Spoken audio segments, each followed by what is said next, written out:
সাম্প্রতিক সময়ের ভারত-পাকিস্তান উত্তেজনার পটভূমিতে তুরস্ক থেকে পাকিস্তানে ৬টি অস্ত্রবাহী বিমান পাঠানো হয়েছে। এই ঘটনাটি দক্ষিণ এশিয়ার নিরাপত্তা পরিস্থিতিতে নতুন মাত্রা যোগ করেছে। তুরস্কের সঙ্গে পাকিস্তানের সামরিক সহযোগিতা এখন আগের যেকোনো সময়ের তুলনায় আরও গভীর। তুরস্ক নির্মিত জিন্না ক্লাস যুদ্ধজাহাজ এখন পাকিস্তান নৌবাহিনীর একটি গুরুত্বপূর্ণ অংশ, যা উপকূলীয় এলাকায় মিসাইল হামলা চালাতে সক্ষম। এসব যুদ্ধজাহাজ ভারতীয় নজরদারি এড়িয়ে দ্রুত প্রতিক্রিয়া দিতে পারে। তাছাড়া পাকিস্তান টিবিটি ড্রোন পেয়েছে, যা সীমান্তে গোয়েন্দা নজরদারি ও লক্ষ্যভেদে কার্যকর। পাকিস্তানের এয়ারফোর্সে ব্যবহৃত AF-6 যুদ্ধবিমানগুলো তুরস্কে আধুনিকায়ন করা হয়েছে, যা সীমান্তে দ্রুতগতির আঘাতে সক্ষম।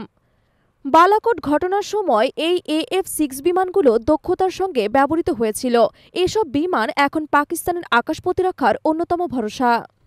তুরস্কের কাছ থেকে AT-AK-T-129 হেলিকপ্টার কেনার চুক্তিও করেছে ইসলামাবাদ, যা কাশ্মীর অঞ্চলের মতো দুর্গম পাহাড়ি এলাকায় কার্যকরভাবে ব্যবহার করা যাবে।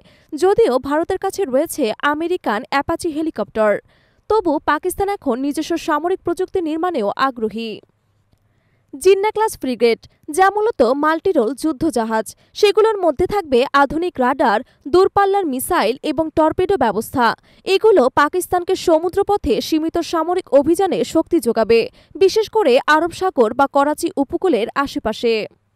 তবে ভারতের পারমাণবিক সাবমেরিন, এয়ারক্রাফট ক্যারিয়ার এবং উন্নত যুদ্ধজাহাজের তুলনায় পাকিস্তান এখনও অনেকখানি পিছিয়ে। তাই বৃহদাকারের যুদ্ধের ক্ষেত্রে পাকিস্তানের পক্ষে ভারসাম্য আনা কঠিন হতে পারে। শেষ কথা, তুরস্কের সহায়তায় পাকিস্তান প্রযুক্তিগত দিক থেকে কিছুটা এগোলেও ভারত-পাকিস্তান সংঘাতে এককভাবে তুরস্কের অস্ত্র বড় পরিবর্তন আনবে না। তবে ছোটখাটো সংঘর্ষে তা কৌশলগতভাবে সহায়ক হতে পারে।